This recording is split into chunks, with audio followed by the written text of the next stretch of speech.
The harsh scent of ozone and damp concrete filled my nostrils as I sprinted down the worn stairs of the 42nd Street station. Behind me, heavy footsteps echoed against the tiled walls, a chaotic rhythm that matched the frantic pounding of my own heart. I didn't dare look back. I knew who was chasing me. I knew the cold, furious blue eyes that were burning into my back, the hands that had left bruises on my arms just days ago. Brandon wasn't letting me go. He never let anything go. It was past midnight, and the station was eerily quiet, a stark contrast to the daytime chaos of Times Square above. The usual sea of tourists and commuters had thinned to a few scattered souls. A man sleeping on a bench, a couple arguing in hushed tones near the turnstiles, and a solitary figure in a dark suit standing far down the platform. I fumbled with my Metro card, my hands shaking so violently I dropped it twice before finally swiping it through. The beep of the turnstile sounded like a gunshot in the empty station. I pushed through, stumbling onto the platform just as I heard Brandon's voice boom from the stairwell. "Megan, you can't just walk away from me." His voice was a mix of rage and that terrifying, manipulative calm he used to control me for 2 years. I moved faster, my sneakers squeaking on the grimy floor, scanning for an exit, a police officer, anyone. But the platform was desolate. The digital sign overhead flickered, promising a train in 2 minutes. 2 minutes might as well have been 2 years. I retreated toward the far end of the platform, away from the entrance, trying to put as much distance between us as possible. I wasn't just running from a bad breakup. I was running from a man who had systematically dismantled my life, isolating me from my family in Oregon, convincing my friends I was unstable, and making me doubt my own sanity. 6 months ago, I had finally found the courage to leave. I thought I was free. But tonight, after a double shift at the hospital, he was there waiting by the staff exit, smiling like nothing had happened, holding flowers that looked more like a threat than a gift. "Don't make a scene, Meg," Brandon hissed, emerging onto the platform. He spotted me instantly, his expression darkening. He walked toward me with purpose, ignoring the few other people around. "We just need to talk." "Why are you being so difficult?" "Stay away from me, Brandon," I warned, my voice trembling despite my best efforts to sound strong. I backed up until my heels were inches from the yellow safety strip. The dark tunnel gaped behind me, a black maw waiting to swallow the light. "I have a restraining order." "You're not supposed to be within 500 feet of me." He laughed, a sharp, dismissive sound. "A piece of paper? You think that stops me?" "I love you, Megan.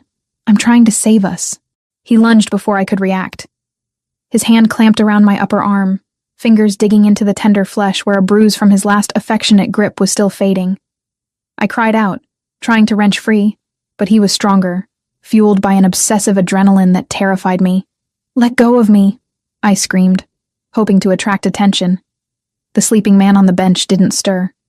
The arguing couple had disappeared. "Stop it," Brandon growled, yanking me closer. "You're hysterical.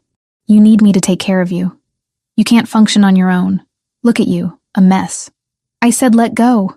I swung my heavy tote bag, hitting him squarely in the chest. It wasn't enough to hurt him, but it was enough to surprise him. He stumbled back a step, his grip loosening just enough for me to tear my arm away. But the momentum was wrong. The platform was slick from the humidity and spilled drinks. Brandon, off balance and furious, lashed out, shoving me hard. "You ungrateful The shove sent me stumbling backward. My feet tangled. The world tilted violently. One moment I was standing on the concrete. The next, I was falling into the void. I hit the tracks hard. Pain exploded in my knee and shoulder, knocking the wind out of me. The steel rail bit into my side, cold and unforgiving. For a second, I just lay there, stunned, staring up at the dirty, fluorescent lights of the station ceiling, and Brandon's horrified face peering over the edge. Then the ground began to vibrate. A low rumble echoed from the tunnel, growing louder with every heartbeat. 2 bright lights pierced the darkness, rounding the curve in the distance. The train. It was coming. "Oh my God," Brandon whispered, his face pale. He took a step back. He didn't reach for me. He didn't call for help. He looked at the oncoming train, then at me, and terror. Selfish, pure terror filled his eyes. He turned and ran. I tried to scramble up, but my knee buckled. Panic seized my throat, choking me. The roar of the train was deafening now, the screech of metal on metal filling the air. I was going to die here, in a dirty subway tunnel, alone, because of a man who claimed to love me. Suddenly, a blur of motion dropped from the platform above. A dark figure landed on the tracks beside me with heavy, controlled impact. I barely had time to register the expensive suit, the flash of a gold watch, before strong hands grabbed me. "Move!" a deep voice commanded, cutting through the noise of the approaching train. He didn't ask. He didn't hesitate. He hauled me up as if I weighed nothing, his grip firm and assured. The train horn blasted, a deafening scream that vibrated in my bones. The lights were blinding now, illuminating the dust motes in the air, the grime on the walls, and the intense focus in the stranger's dark eyes. He didn't try to climb back up the platform. There wasn't time. Instead, he shoved me into the narrow crawl space beneath the platform overhang, a recessed alcove designed for maintenance workers, or desperate survivors. He threw his body over mine, shielding me, pressing me against the cold, damp concrete wall. The train roared past inches from us. The wind generated by its speed whipped at my hair and clothes, a violent, hot gust that smelled of sparks and burning rubber. The noise was a physical assault, drowning out every thought, every fear. I squeezed my eyes shut, burying my face in the stranger's chest. He smelled of cedarwood, expensive cologne, and something metallic. Gunpowder. His heart beat steadily against my ear, a calm, rhythmic thud that completely contradicted the chaos around us. It felt like an eternity, but it was probably less than 30 seconds before the train screeched to a halt at the station, blocking us from view but safe from its wheels. The stranger didn't move immediately. He held me there, his body a protective cage, waiting until the mechanical hiss of the doors opening signaled that the train was stationary. "Are you hurt?" he asked. His voice was low, rough like gravel, but devoid of the panic I felt. I pulled back slightly, looking up at him in the dim light of the alcove. He was striking. Sharp jawline, hair as dark as the tunnel around us, and eyes that seemed to absorb the limited light. He didn't look like a commuter. He didn't look like a cop. He looked dangerous, but right now, he was the only thing keeping me tethered to reality. "My knee," I managed to whisper, my voice cracking. I think I twisted it." He nodded once, efficiently assessing the situation. "We need to get out of here before the police swarm the place. Can you stand?" "I don't know," I said honestly. Why did you do that? You could have died." "But I didn't," he replied simply. He shifted, checking the gap between the train and the platform edge. "And neither did you. Now hold on to me." He helped me maneuver out of the alcove. The train was stopped. Passengers were disembarking above, oblivious to the near-death drama that had just played out beneath their feet. We moved toward the rear of the train where the gap was wider. He lifted me effortlessly onto the platform, then vaulted up after me with a grace that spoke of immense physical strength. Chaos was starting to ripple through the station. Someone had seen me fall. People were shouting, pointing toward the tracks further up. "He pushed her!" a woman screamed from somewhere near the stairs. "I saw a man running." "We're leaving," the stranger said, his hand firm on my lower back, guiding me away from the gathering crowd, toward a service exit I hadn't even noticed before. "Wait," I protested weakly, limping. "The police. I have to tell them." "Tell them what?" he countered, his tone hard but not unkind. "That your boyfriend pushed you? By the time they file a report, he'll be gone. And you need a doctor, not a statement form." "How did you know he was my boyfriend?" I asked, a chill running down my spine that had nothing to do with the cold dampness of my clothes. He didn't answer. He pushed open the heavy metal door, leading us into a maintenance corridor that smelled of rust and old oil. We emerged onto a side street, far from the main entrance where sirens were already wailing. A sleek black SUV was idling at the curb, its engine purring softly. A large man in a dark suit stepped out immediately, opening the rear door. "Boss," the driver said, his eyes widening slightly as he took in our disheveled appearance. "Is everything—" "Drive, Joseph," the stranger ordered, helping me into the back seat. "We need to get to the safe house and call Dr. Eris. Tell him to meet us there." "Safe house?" I repeated, panic flaring again as I sank into the plush leather seat. Wait, I'm not going anywhere with you. I don't even know who you are. The stranger climbed in beside me as the car pulled away from the curb, merging smoothly into the late-night traffic. He turned to look at me, and for the first time, I saw something soften in those intense dark eyes. Not pity, but something closer to recognition. I'm Nicholas, he said. And right now, Megan, I'm the only safe option you have. I stared at him, my mouth slightly open. How do you know my name?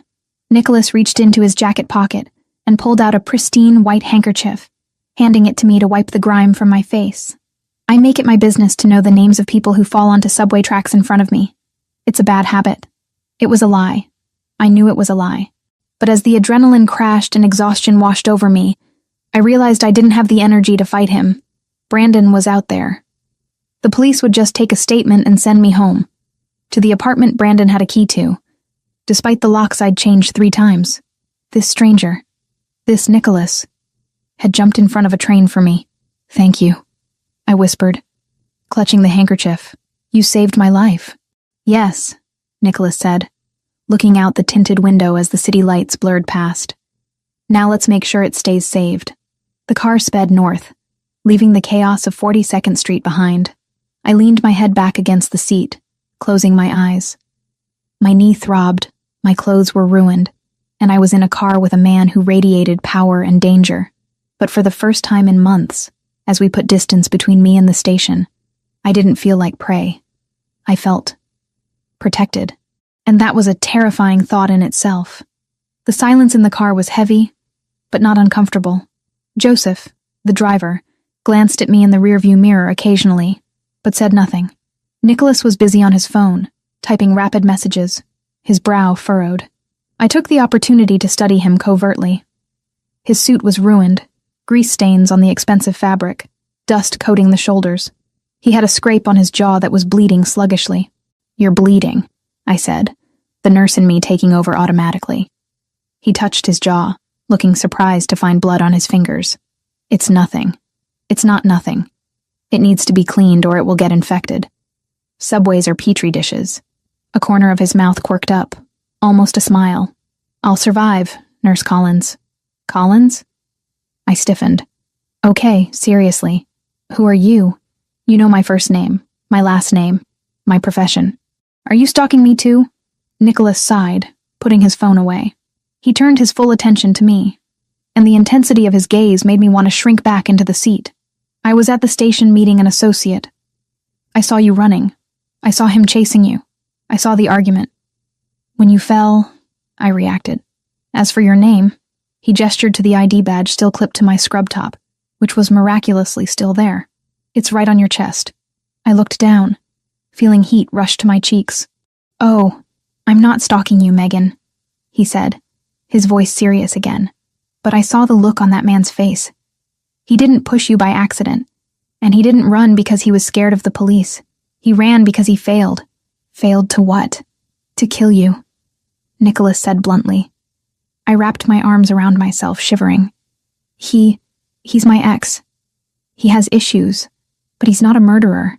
He just lost control. Men like that don't lose control, Nicholas corrected darkly. They exert it. And when they can't, they eliminate the problem. You are the problem he can't solve. I wanted to argue, to defend the man I had once loved, or at least the version of him I thought existed, but the memory of Brandon's face as he watched me fall, the cold, selfish relief before the terror set in, stopped me. Nicholas was right.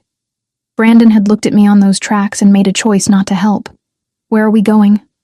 I asked, changing the subject. A place where he can't find you, Nicholas said. You can stay there tonight. Tomorrow we'll decide what to do. I have a shift tomorrow afternoon, I said automatically. I can't miss work. You just fell onto a subway track, Nicholas pointed out dryly. I think you can call in sick. Besides, do you really think it's wise to walk out of that hospital alone tomorrow? He had a point. Brandon knew my schedule.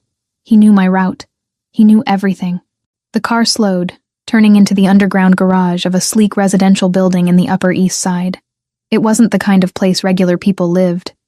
It was a fortress of glass and steel, radiating exclusivity. Joseph parked the car and immediately came around to open my door. Can you walk, miss? Joseph asked, his voice gravelly but polite. I think so, I said, grimacing as I put weight on my injured leg. Nicholas was there instantly, offering his arm for support. Lean on me, he instructed. We took a private elevator straight up to the penthouse. The doors opened into an apartment that looked more like a museum than a home. Minimalist furniture, floor-to-ceiling windows overlooking the park. Art that probably cost more than my entire student loan debt. It was cold, beautiful, and impersonal.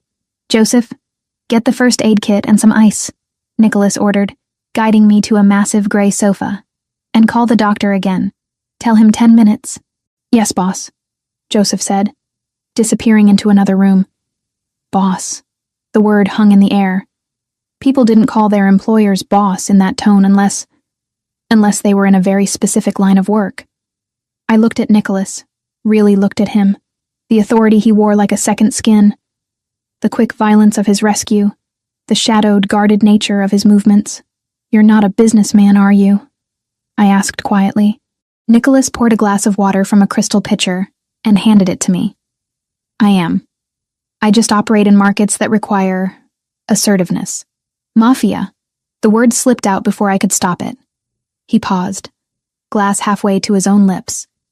He didn't deny it. He didn't laugh. He just looked at me with that unreadable expression. Does it matter right now? It might, I said, my hand tightening around the glass. If I traded one dangerous man for another. Nicholas set his glass down with a deliberate clink.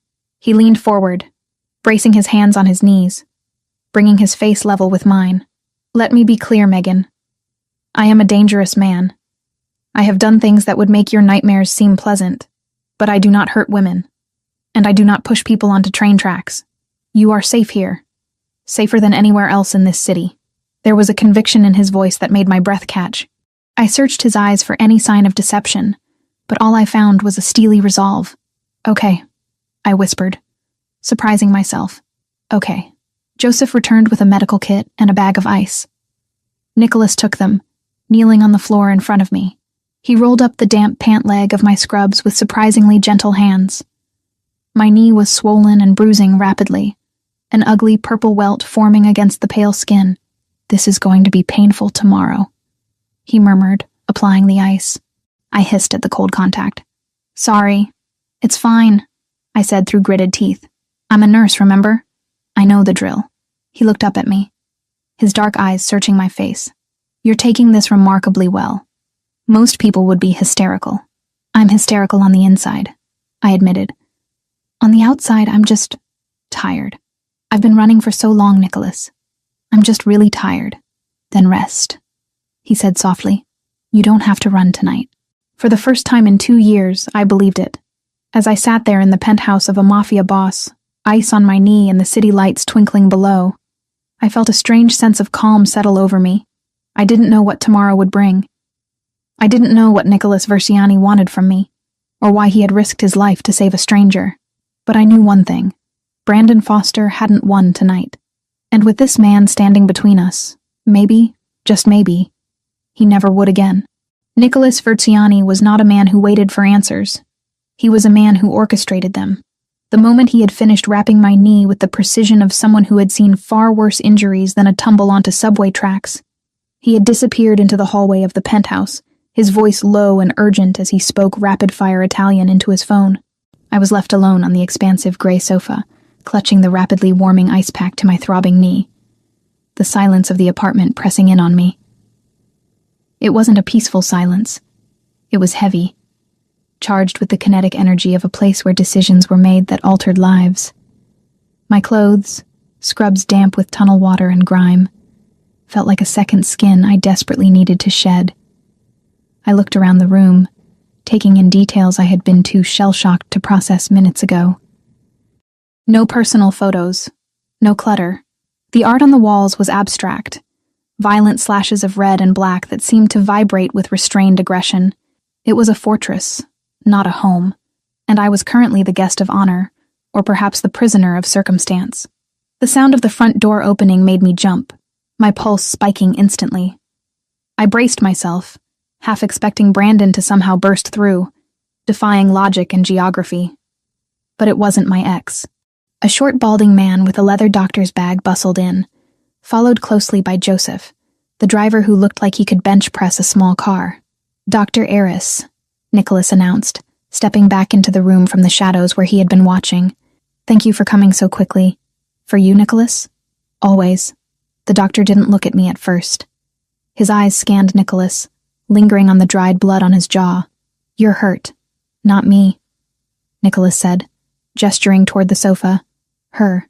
Dr. Eris turned, his professional gaze sweeping over me. He wasn't intimidated by the surroundings or the man commanding them. He moved with the efficient brusqueness of someone who had treated gunshot wounds in back rooms as often as he treated flu in clinics. "Let's see the damage. I'm Dr. Eris. You are?" "Megan," I said, my voice steadier than I felt. "Megan Collins. I'm a nurse."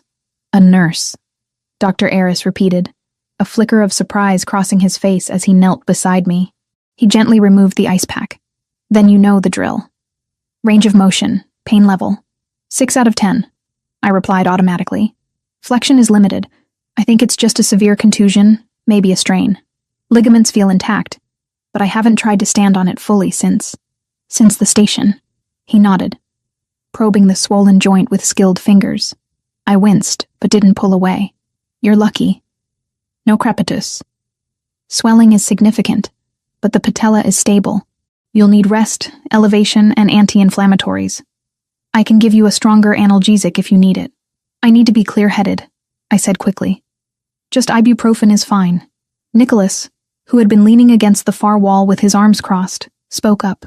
"Check her shoulder and her side. She hit the rail hard."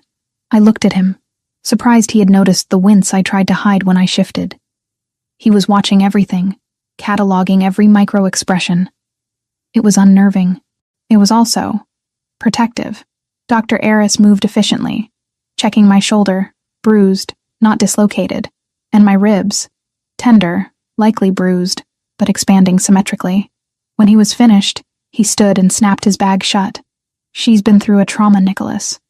Physical and psychological. She needs sleep, not interrogation. She'll get rest," Nicholas promised, walking the doctor to the door. They exchanged a few words in hushed tones. I caught "police" and "quiet" before the doctor left. When Nicholas returned, the atmosphere in the room shifted. The medical emergency was over. The reality of the situation was settling in. He walked over to a sleek sideboard and poured 2 glasses of amber liquid. He held one out to me. "I don't drink," I said. "Not after tonight." He nodded, setting the glass down and taking a sip from his own. "Suit yourself. We need to talk about what happens next."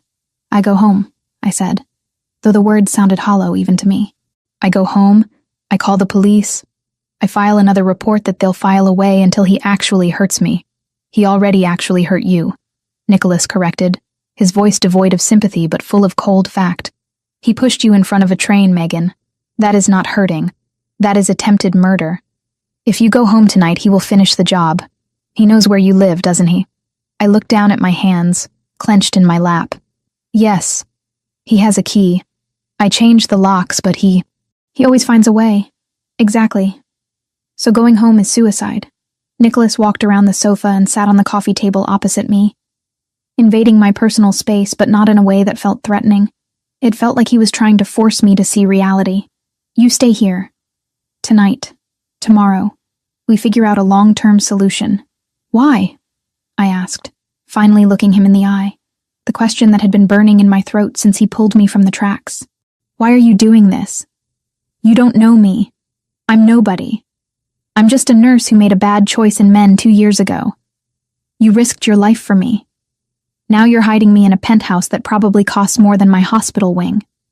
What do you want?" Nicholas held my gaze, his dark eyes unreadable. "I want nothing from you, Megan. I was there. I saw a man try to kill a woman who was fighting back. I reacted. It is a principle." "A principle?" I let out a short, disbelief-filled laugh. "People don't jump onto subway tracks for principles. They do it for people they love, or for money, or because they're crazy. Perhaps I am crazy," he said, a ghost of a smile touching his lips. "Or perhaps I simply despise men who prey on the vulnerable. Whatever the reason, you are here now. and I am responsible for you." "Responsible?" I bristled. "I'm not a stray cat you picked up. I have a job. Well, I don't have much of a life right now thanks to Brandon, but it's mine." "Is it?" Nicholas challenged gently, because from where I sat, it looked like your life was about to be ended by someone else's choice. I gave it back to you. What you do with it is your business. But tonight, my business is keeping you breathing. I opened my mouth to argue, to assert my independence, but the exhaustion hit me like a physical blow. He was right. I had no safe place to go. My bank account was drained from moving 3 times in 6 months. My friends had drifted away, tired of the drama Brandon created. I was alone, except for this stranger. "Thank you," I said quietly, the fight draining out of me. Thank you. I don't know how to repay you." "Stay alive," Nicholas said, standing up. "That is payment enough." He turned to Joseph, who had been a silent sentinel by the door. "Show her to the guest suite. Get her whatever she needs. Clothes, food." "And Joseph?" "No one knows she is here. No one." "Understood, boss," Joseph said with a nod. Nicholas looked at me one last time, his expression unreadable again. "Sleep, Megan. The world will still be ugly in the morning, but at least you will be rested enough to face it." With that, he turned and walked down the hall, disappearing into the shadows of his fortress. The guest suite was larger than my entire apartment. The bed was a cloud of white linens, the bathroom a spa of marble and glass. Joseph had provided me with a set of clothes, a soft gray t-shirt and sweatpants that were clearly men's but clean and high quality. I showered, scrubbing my skin until it was pink, trying to wash away the feeling of the subway tracks, the phantom sensation of the train's wind on my face. When I finally lay down, I thought sleep would be impossible. Every time I closed my eyes, I saw the headlights. I saw Brandon's face, but the bed was safe. The room was silent, and the exhaustion was absolute. I fell into a dreamless, heavy slumber. I woke with a start, disoriented. The room was filled with the gray light of early morning. For a second, I thought I was back in my old apartment, waiting for Brandon to start an argument. Then the memories flooded back. The train. Nicholas. I sat up, wincing as my knee protested. It was stiff, but manageable. I limped to the window. We were high up, the city spread out below like a toy set. It looked peaceful from here. Deceptive. A knock on the door made me turn. "Come in," I called, my voice raspy. Nicholas entered. He had changed. The ruined suit was gone, replaced by a crisp white shirt, sleeves rolled up to reveal forearms corded with muscle, and dark trousers. He looked fresh, alert, as if he hadn't spent the night saving strangers. He held a tablet in one hand and a cup of coffee in the other. "Coffee," he said, extending the cup. "Black. I didn't know how you'd take it." "Black is perfect," I said, accepting it greedily. The warmth seeped into my cold fingers. "Thank you. How is the knee?" "Stiff, colorful, but functional." "Good." He tapped the tablet screen. "Because we have work to do. I didn't just sit around while you slept. Joseph and I have been busy." I felt a knot form in my stomach. "Busy doing what?" "Identifying your problem," Nicholas said grimly. "I saw him push you, Megan. I saw him run.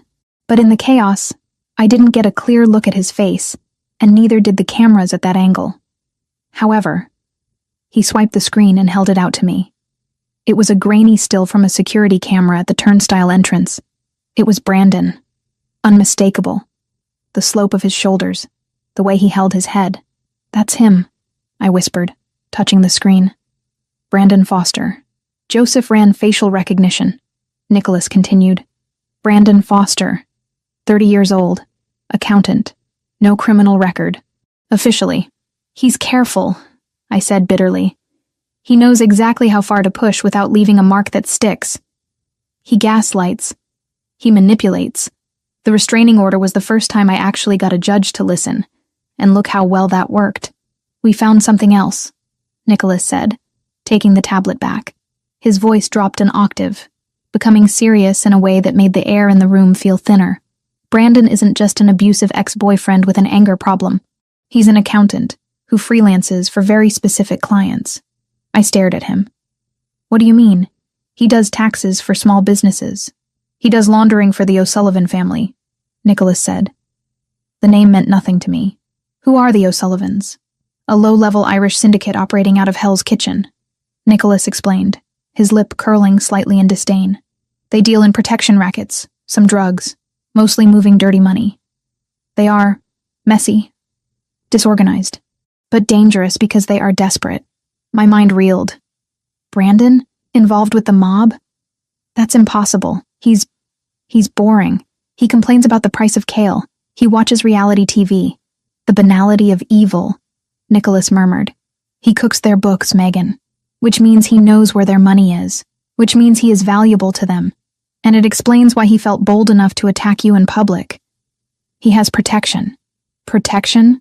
I repeated, the word tasting like ash. So, the police won't touch him? The police might, Nicholas said. But if he is arrested, the O'Sullivans will bail him out. They will provide lawyers. They will make witnesses disappear or recant. You are the only witness to the attempted murder, Megan. The only one who can point the finger and say, he pushed me. I understood then. The gravity of it settled on my shoulders like a lead weight.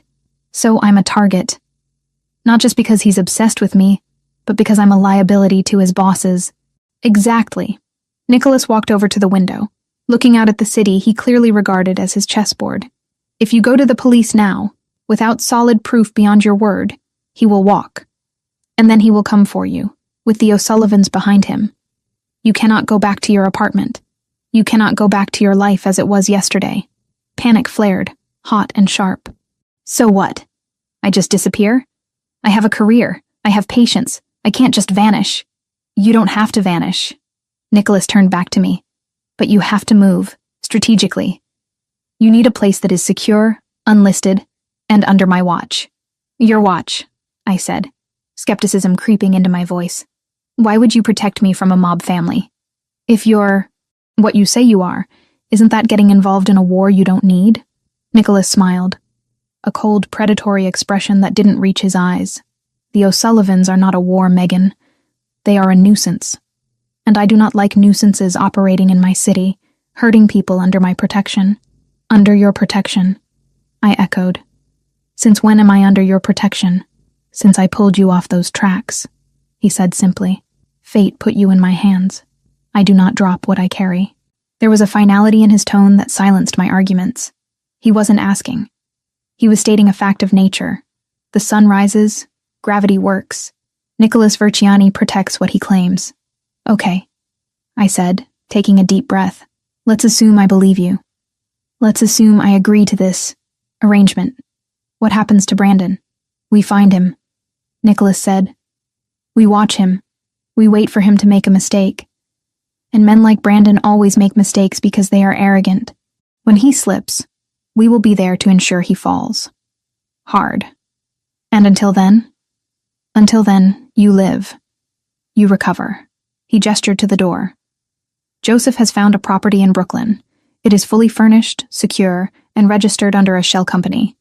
It is yours to use. Brooklyn? I blinked. That's generous. But I can't pay for that. I didn't ask for rent, Nicholas said dismissively. Consider it a safe house. You will stay there. You will continue your work. We will arrange transport, so you are never walking alone. You will live your life, but with new parameters. And what do you get out of this? I asked again, unable to let go of the suspicion ingrained in me after years of Brandon's transactional love. Nobody does something for nothing. Nicholas walked over to me, stopping just inches away. He smelled of coffee and that crisp, clean soap scent. I get to sleep at night knowing I didn't let a woman die because it was inconvenient to save her. Is that enough for you, Megan? I looked up into his face, searching for the lie, for the catch. But I saw only a strange, fierce honesty. He was a criminal, yes, a dangerous man. But in this moment, he was the only honorable thing in my world. It has to be, I whispered. Good. He checked his watch. Joseph will take you to the apartment in an hour. Get dressed. Doctor, Eris left pain medication on the dresser. Take it. He turned to leave. Business concluded. Nicholas? I called out. He paused at the door. Yes? My family, I said, the words tumbling out. In Oregon.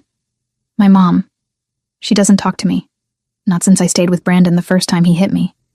She said I was dramatic, that I was throwing my life away. Nicholas turned slowly, his expression darkening. She abandoned you? She stepped back. To let me learn, she said. I swallowed hard, the old hurt surfacing. If something happens to me, if Brandon finds me, she needs to know. Just that I tried to leave. Nicholas looked at me for a long moment, and for the first time I saw something like anger in his eyes. Not at me, but for me. Nothing is going to happen to you, he said, his voice low and fervent. And your mother. People who abandon their blood when they are bleeding do not deserve explanations. But if it gives you peace, write her. Send a letter. Tell her you are safe. Tell her you are strong. But do not expect her to be what she clearly isn't. It was harsh advice, but it rang true. He didn't offer false comfort. He offered reality. I will, I said. Good. Now get ready. Your new life starts in an hour. He left the room, leaving me standing in the pool of morning light. I looked at my reflection in the window. Pale, bruised, hair messy. But alive. I was alive. I went to the dresser and took the pain medication. Then I picked up the clothes Joseph had left. Jeans and a sweater this time, likely bought by some assistant at dawn. I dressed mechanically, my mind racing.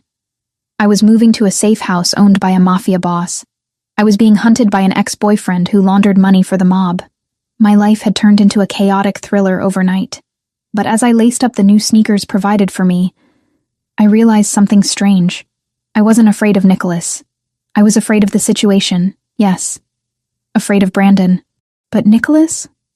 He felt like the eye of the storm. The one fixed point in a spinning world. I grabbed my tote bag, the only thing I had left from my old life, and limped toward the door. I didn't know where this road went. I didn't know if I was walking into a cage or a sanctuary, but I knew I wasn't walking onto the tracks anymore. And for today, that was enough. Downstairs, Joseph was waiting by the SUV. Nicholas was nowhere to be seen. Mr. Versiani had business, Joseph said, opening the door. He said he will check on you later. Okay, I said, climbing in. To Brooklyn, then. To Brooklyn, Joseph agreed. As the car pulled out into the city traffic, I watched the streets of Manhattan roll by, the same streets I had walked yesterday as a victim. Today, I was something else. I wasn't sure what yet. A survivor? A protege? A pawn? Time would tell.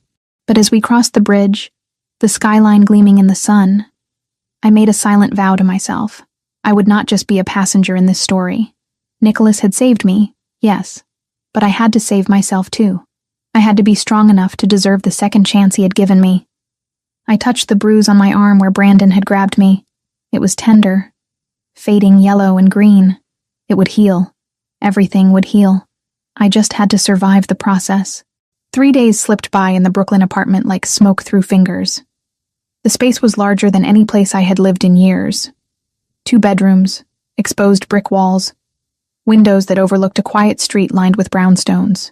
It was tasteful, furnished in muted grays and warm woods, the kind of place that appeared in lifestyle magazines under headlines like Urban Sanctuary.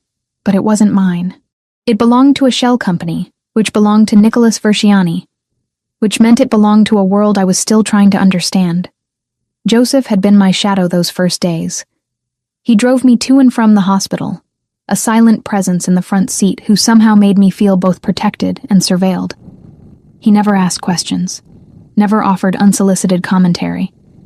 He simply existed, efficient and unobtrusive, like a well-programmed security system with a heartbeat.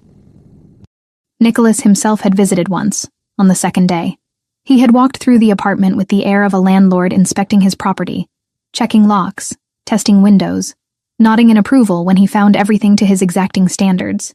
We hadn't spoken much. He asked about my knee. I told him it was healing. He asked if I needed anything. I said no. He left within 10 minutes, leaving behind only the faint scent of his cologne and the unsettling feeling that I was a chess piece he had moved to a safer square. On the 4th morning, I woke early and made coffee in the sleek espresso machine that probably cost more than my first car. I stood by the window, watching the neighborhood come to life. A woman jogging with her dog. A man in a suit hailing a cab. Normalcy playing out in choreographed routines. I wondered if any of them knew they lived on the same block as a woman hiding from her homicidal ex-boyfriend under the protection of the Mafia. Probably not. That was the beauty of New York. Everyone had secrets. No one had time to care about yours. My phone buzzed. A text from an unknown number, though I had come to recognize the terse, efficient style. Joseph will pick you up at 10 a.m. We need to talk. N. Not a request. An order dressed in polite language. I sighed, sipping my coffee. The bitterness matched my mood. At exactly 10, Joseph's black SUV pulled up outside. I grabbed my jacket, a new one, along with an entire wardrobe that had mysteriously appeared in the closet yesterday. All in my size, all tasteful and expensive, and headed downstairs. "Morning, Miss Collins," Joseph greeted, opening the door. "Just Megan, please," I said for the third time. He nodded but didn't commit to using it. We drove in silence through Brooklyn, crossing into Manhattan. I recognized the route. We were heading back to the Upper East Side, back to Nicholas's penthouse. My stomach tightened with a mix of apprehension and something else I refused to name. Nicholas was waiting in the living room when Joseph led me up. He stood by the floor-to-ceiling windows, hands in his pockets, the morning light casting him in stark silhouette. He turned when he heard us enter. "Megan," he said, his voice carrying that same controlled warmth I was beginning to associate with him. "Thank you for coming." "Did I have a choice?" I asked, sharper than I intended. A flicker of amusement crossed his face. "Always. But I am glad you chose to come." Joseph disappeared into another room, leaving us alone. Nicholas gestured to the couch. "Sit. Coffee?" "I've had my quota for the morning," I said, sitting on the edge of the sofa. "You said we needed to talk." He moved to the chair opposite me, sitting with the kind of controlled grace that suggested he was always aware of his body, always ready to move. "Joseph has been watching your ex-boyfriend. Brandon Foster has not gone home. His phone is off. His car is parked outside his apartment building, but there is no activity. He's hiding," I said, my chest tightening. "Or being hidden," Nicholas corrected. I had my people dig deeper. Brandon works as a freelance accountant for several businesses, most of them legitimate, but 2 of his clients are fronts for the O'Sullivan operation. He moves their money, cleans it, makes it look respectable. I absorbed this, feeling the last remnants of my old life, the one where Brandon was just a controlling boyfriend with anger issues, crumble away. So he's not just protected by them, he's useful to them. Exactly. Which means if you go to the police now with no witnesses and no evidence beyond your word, the O'Sullivans will provide him with lawyers, alibis, whatever he needs. He will walk free, and then he will come for you. "So what do we do?" I asked, hating the "we" that slipped out. This wasn't my world. This wasn't my fight. Except it was, because Brandon had made it so when he pushed me onto those tracks. Nicholas leaned forward, his dark eyes intense. We wait. We watch. Men like Brandon, they are arrogant. They make mistakes. And when he does, we will be ready. Ready to do what? To ensure he never threatens you again. There was a finality in his tone that should have frightened me. Instead, I felt a grim satisfaction. I was tired of being afraid, tired of looking over my shoulder. If Nicholas Versiani wanted to end this, I wouldn't stand in his way. "Okay," I said simply. Nicholas studied me, as if seeing something new. "You are not what I expected, Megan Collins." "What did you expect?" Tears, panic, more questions about why I am helping you. "I'm a nurse in a Manhattan ER," I said. "I've seen people die on gurneys because someone they loved put them there. I've held the hands of women who swore they fell down the stairs one too many times. I know what men like Brandon do when they don't get stopped. So if you're offering to stop him, I'm not going to waste time asking why. I'm going to say thank you and let you work." Something shifted in Nicholas's expression. Respect, maybe, or recognition of a kindred pragmatism. "There is something else," he said, pulling a tablet from the side table. He swiped the screen and handed it to me. "Your hospital received a call yesterday. A man claiming to be your brother, asking about your shift schedule." Ice flooded my veins. "I don't have a brother." "I know." The receptionist did not give him the information, But it confirms Brandon is looking for you. He knows you will go back to work eventually. So I'm trapped, I said, the frustration boiling over. I can't work. I can't live. I just hide here forever. Not forever, Nicholas said calmly. Just until we neutralize the threat. And how long will that take? As long as it takes. I stood, pacing to the window. The city stretched out below, indifferent and vast. I have patience, Nicholas. People depending on me. I can't just disappear. You are no good to them dead. I'm no good to them hiding either. I spun to face him. This is my life, my career. I worked too hard to let Brandon take that from me too. Nicholas stood as well, crossing the space between us in 2 strides. He was close enough that I had to tilt my head back to meet his eyes. Then what do you propose? Let me go back to work, I said. With security, Joseph or someone. I'll be careful. I'll stay in public areas. But I need to work. I need to feel like I'm still me. Nicholas considered this, his jaw tight. It is a risk. Everything is a risk, I countered. But I'm taking this one. With or without your permission. For a long moment we stood there, locked in a silent battle of wills. Then slowly, Nicholas nodded. You return to work. But Joseph accompanies you. Always. And you do not deviate from the route we establish. No stopping for coffee, no walking home alone, no improvisation. Agreed. And you tell no one about Brandon, about the O'Sullivans, about me. As far as your colleagues know, you had a bad fall and needed a few days off. Agreed. Nicholas extended his hand. I took it, his grip firm and warm. Then we have an understanding. We do, I said. He didn't release my hand immediately. His thumb brushed across my knuckles, a brief, almost unconscious gesture. Then he stepped back, breaking the moment. Joseph will take you back. You start your next shift tomorrow. He will be outside the entire time. Thank you, Nicholas. He turned away, dismissing me. Do not thank me yet, Megan. This is far from over. I left the penthouse with a strange mix of emotions swirling in my chest. Relief that I could return to work. Fear of what Brandon might do next. And something else. Something warm and unsettling, connected to the man who had saved me and was now orchestrating my life with the precision of a general moving troops. That evening, back in the Brooklyn apartment, I did something I hadn't done in years. I pulled out a piece of paper and wrote a letter. Not an email, not a text. A real handwritten letter. Dear Mom, I began, my pen hovering over the page. What did I say to a woman who had abandoned me when I needed her most? Who had chosen comfort over conflict, who had looked at her daughter's bruises and called them drama. I wrote anyway. I told her I was safe. I told her I had left Brandon, that I was starting over. I didn't tell her about the subway, about Nicholas, about the Mafia and the danger still circling me like sharks. I just told her I was trying, that I was stronger than she thought.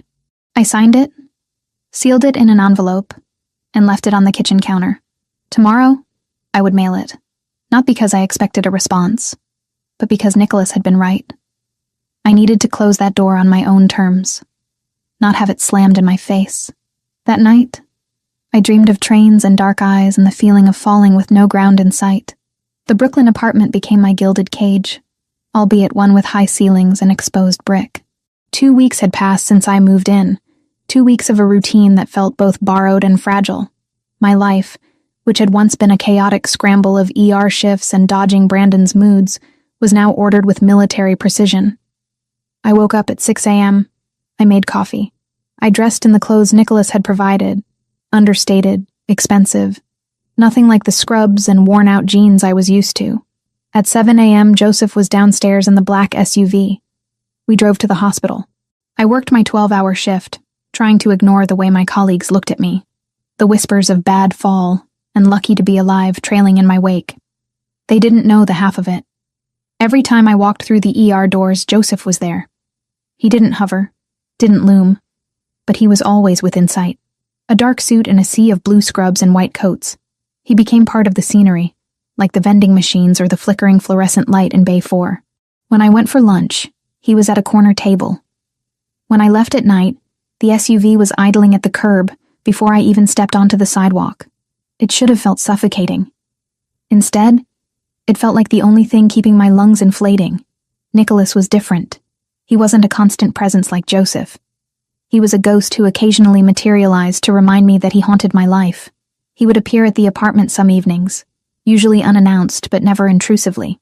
He would bring dinner, take out from places I couldn't afford, or sometimes ingredients that he would cook himself with a surprising, practiced competence. "You chop onions like a surgeon," I commented one night, watching him dice a red onion with terrifying speed.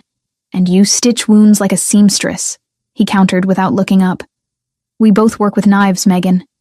The difference is you try to keep the blood inside." "And you?" I asked, leaning against the counter, wine glass in hand. The wine was his, of course. A Barolo that tasted like velvet and smoke. He paused, the knife hovering over the cutting board.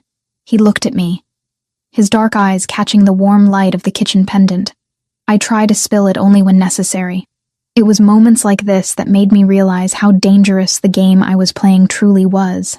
Not because of Brandon, or the O'Sullivans, or the vague threat of enemies that Nicholas alluded to, but because I was starting to get used to this. To him. I was starting to look forward to the sound of the key in the lock.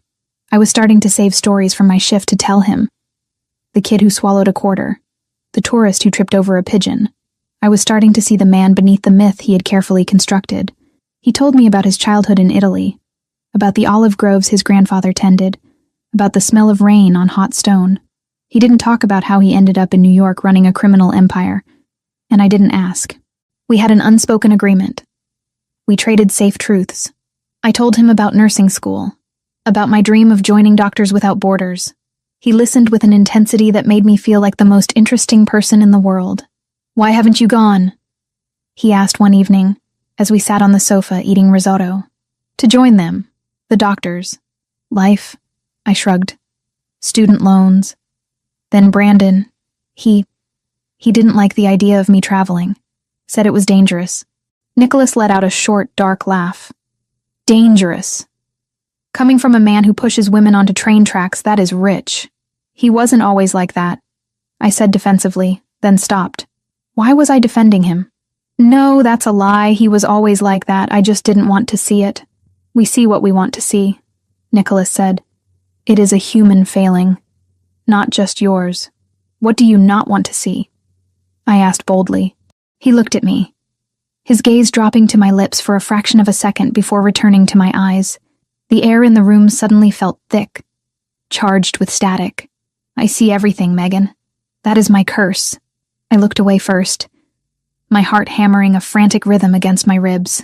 One Tuesday evening, I came home from a particularly grueling shift, 3 car accidents and a cardiac arrest, to find Nicholas sitting in the armchair by the window.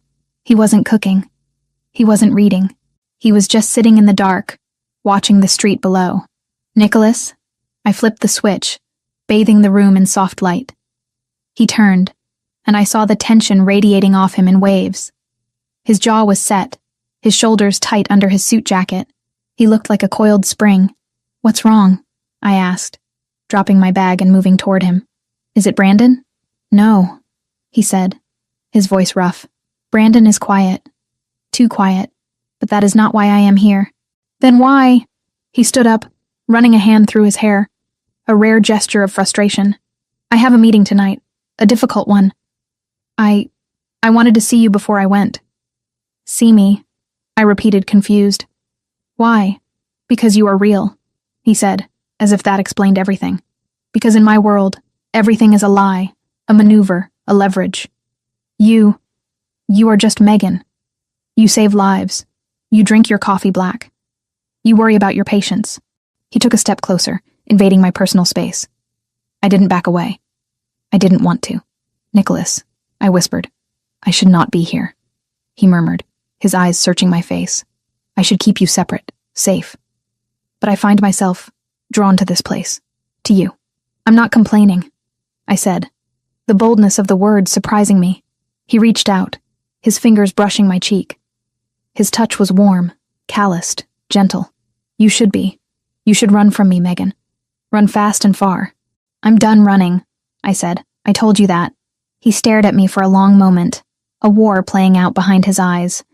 Then slowly, deliberately, he leaned in, I held my breath, my eyes fluttering shut. His lips brushed mine, a feather-light contact that sent a shockwave through my entire body. It wasn't a demanding kiss. It wasn't possessive. It was a question.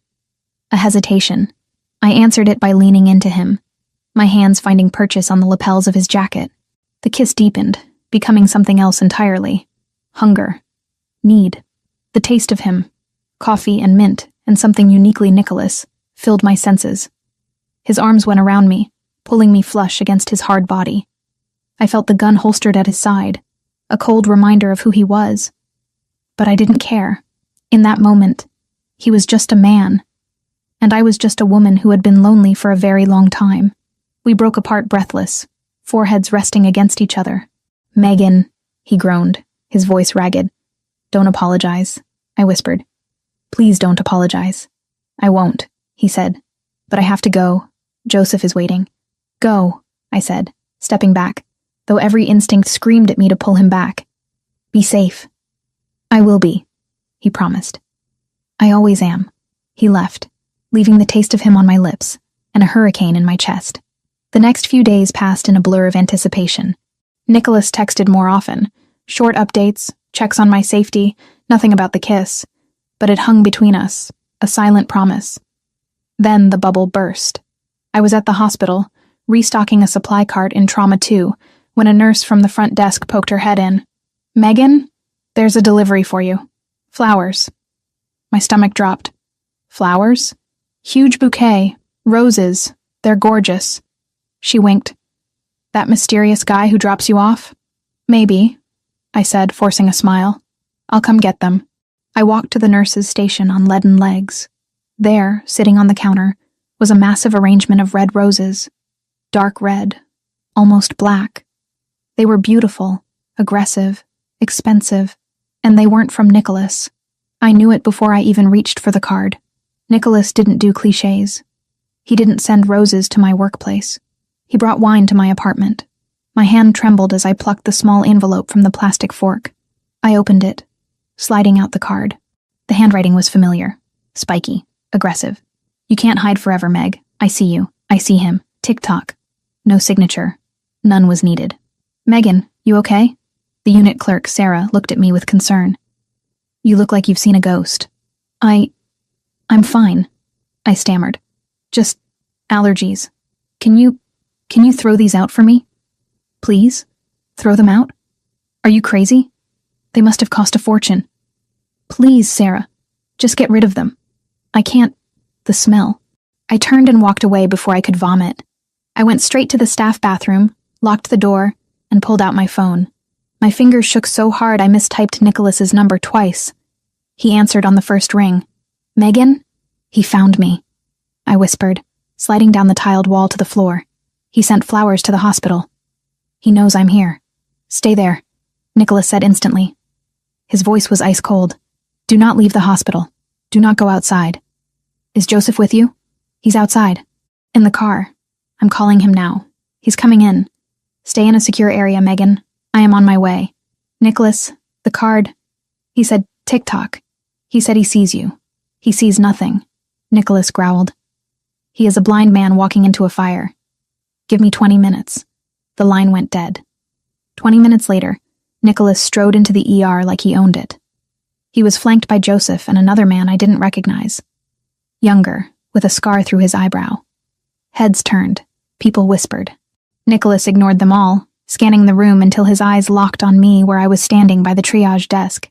He crossed the room, ignoring the authorized personnel only sign. He stopped in front of me, his hands hovering as if he wanted to grab me but was restraining himself. "Are you hurt?" "No. Just scared. Where is the card?" I handed it to him. He read it, his expression turning stony. He handed it to Joseph. "Bag it. Fingerprints." "Yes, boss." "Come," Nicholas said to me. "We are leaving. I have 4 hours left on my shift." I protested weakly. "You are done for today," he said. "Your manager will understand. Or I will make them understand." He led me out of the hospital, his hand on the small of my back, a protective brand. We got into the SUV. The atmosphere was different now. The quiet domesticity of the last few weeks was gone. replaced by the sharp edge of danger. He knows I'm working, I said, staring out the window.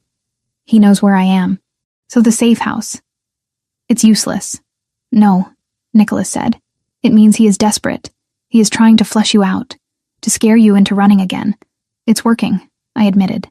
No, he said firmly, because this time, you are not running. This time we answer. He turned to look at me, and the look in his eyes was terrifying. It wasn't the gentle man who cooked risotto. It was the man who jumped onto subway tracks, the man who ran a criminal empire. We are going to meet him, Nicholas said. What? He wants you? He can have a meeting, but it will be on my terms, in my territory, and he will learn exactly what happens when you threaten what is mine. Yours? I asked, the word hanging in the air. Yes, Nicholas said, and this time he didn't look away. Mine. The drive back to Brooklyn was silent, but it wasn't peaceful.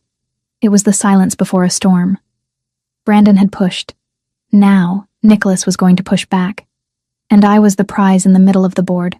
But as I looked at Nicholas's profile, hard, determined, lethal, I realized something. I wasn't a pawn. I was the queen, and the king was ready to burn the whole board to keep me safe. Nicholas, I said softly. Be careful. He glanced at me, and for a second the mask slipped. For you, Megan, I will be careful. But for him, I will be a nightmare. We arrived at the apartment. Nicholas walked me up, checking every corner again. Joseph stays at the door tonight, he said. I have to go prepare. Prepare for what? For the end of Brandon Foster. He turned to leave, but I caught his hand. Come back, I whispered. Promise me you'll come back. He squeezed my hand, bringing it to his lips for a brief, hard kiss. I always come back. He left, and I was alone in the safe house that suddenly felt very fragile. I looked at the empty vase on the counter where I usually put flowers. I thought of the black roses in the hospital trash. Tick-tock. The game was on. And for the first time in my life, I wasn't just a player. I was the reason for the game. And I had to trust that Nicholas knew how to win. Because if he lost, there would be no coming back for either of us. The black roses arrived on a Wednesday.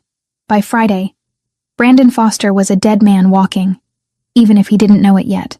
Nicholas had disappeared into his world of shadows and violence immediately after the flowers. Joseph became my constant shadow.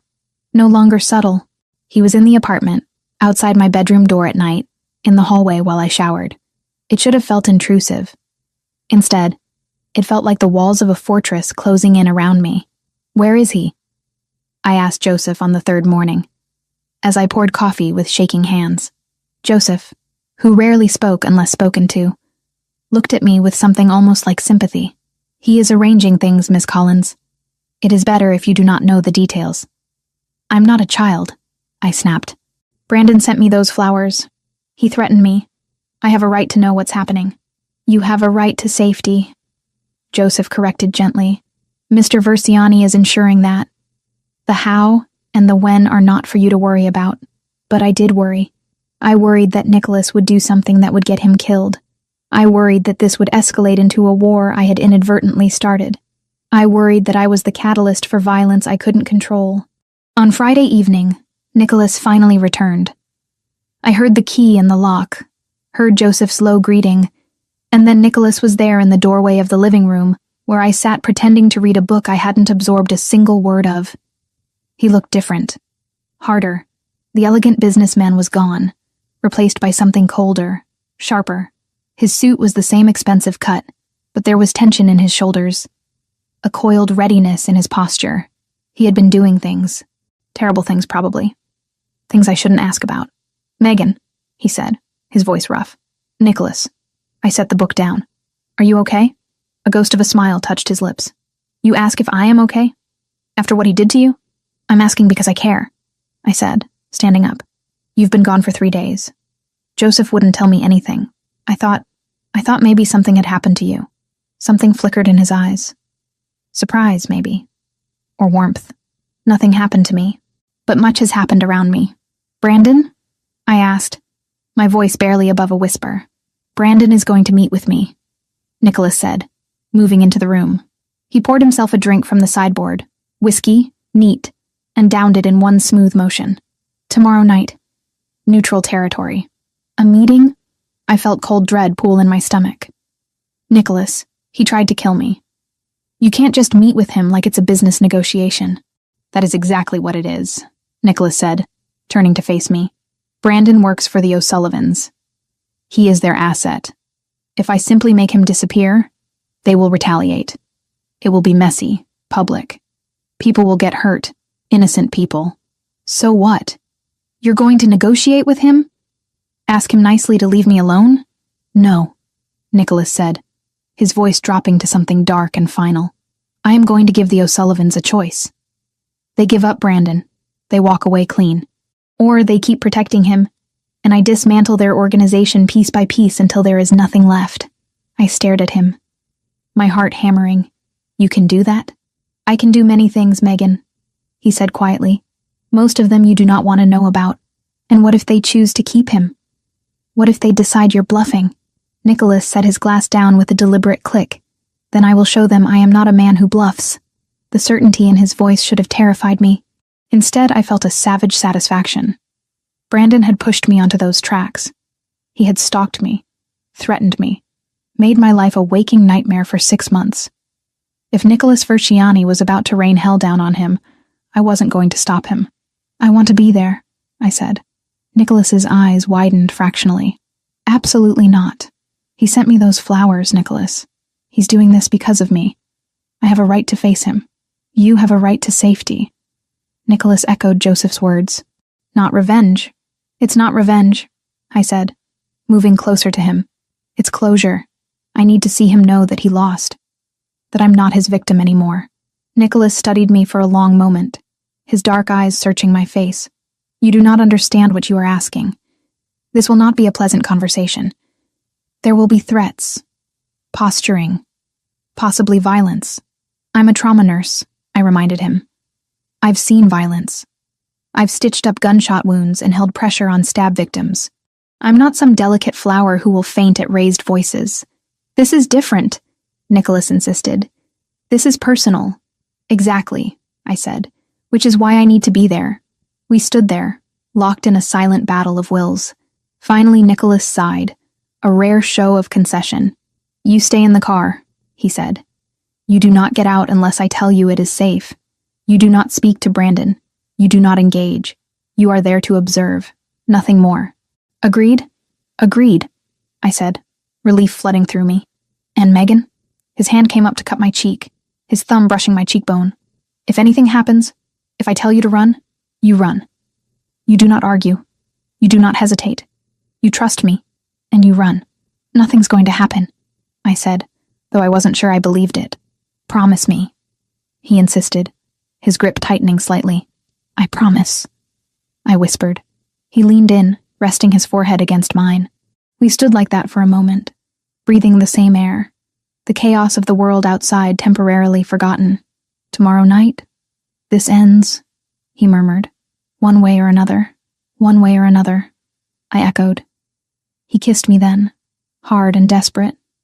A kiss that tasted like goodbye and hello all at once.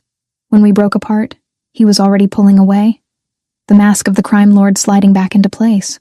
Joseph will stay with you tonight, he said, his voice businesslike again. I have preparations to make. Nicholas, I called as he reached the door. He paused, looking back. Thank you. For everything. Do not thank me yet, he said, his expression unreadable. Wait until he is gone. Then you can thank me. He left, and I was alone with Joseph's silent presence in the hallway, and the weight of what was coming pressing down on my chest like a stone. The next day passed in agonizing slowness. I couldn't focus on anything. I tried to read, tried to watch television, tried to eat the food Joseph ordered for me. Everything tasted like ash. My stomach was a knot of anxiety and anticipation. At 7 p.m., Nicholas arrived with 2 other men I didn't recognize. They wore the same dark suits, the same air of controlled violence. Nicholas's eyes found mine immediately. Are you certain about this? He asked. Yes, I said, grabbing my jacket. Then let's go. We drove through Brooklyn and into Queens, the city lights blurring past the tinted windows. Nobody spoke. The tension in the car was suffocating. We finally pulled up to what looked like an abandoned warehouse near the docks. The area was industrial, desolate, the kind of place where screams wouldn't carry. This is neutral territory, Nicholas explained, helping me out of the car. The O'Sullivans suggested it. Neither side has claim here.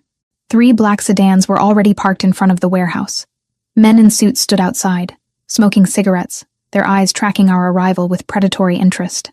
You stay here, Nicholas said, opening the car door for me but not letting me step out. Joseph and Luca will be with you. If anything goes wrong, they drive you away immediately. Okay, I said, though my heart was racing. Nicholas reached into his jacket and pulled out a small phone. If I do not come out in 30 minutes, you call this number. Do you understand? I took the phone with numb fingers. Nicholas. 30 minutes, Megan, he repeated. Then you leave. Promise me. I promise. He kissed my forehead quickly, then turned and walked toward the warehouse entrance. The men waiting there parted for him, but not without tension. I watched until he disappeared inside, then sank back into the seat. Joseph turned in the driver's seat to look at me. He will be fine, Miss Collins. Mr. Versiani has been doing this for a very long time. That doesn't make it easier, I muttered, staring at the warehouse door. Minutes ticked by like hours. I checked the phone Nicholas had given me compulsively. 5 minutes. 10. 15. At 22 minutes, the warehouse door burst open. Men poured out, shouting, weapons drawn. I saw Nicholas in the center, his hands raised in a placating gesture, but his expression was stone cold.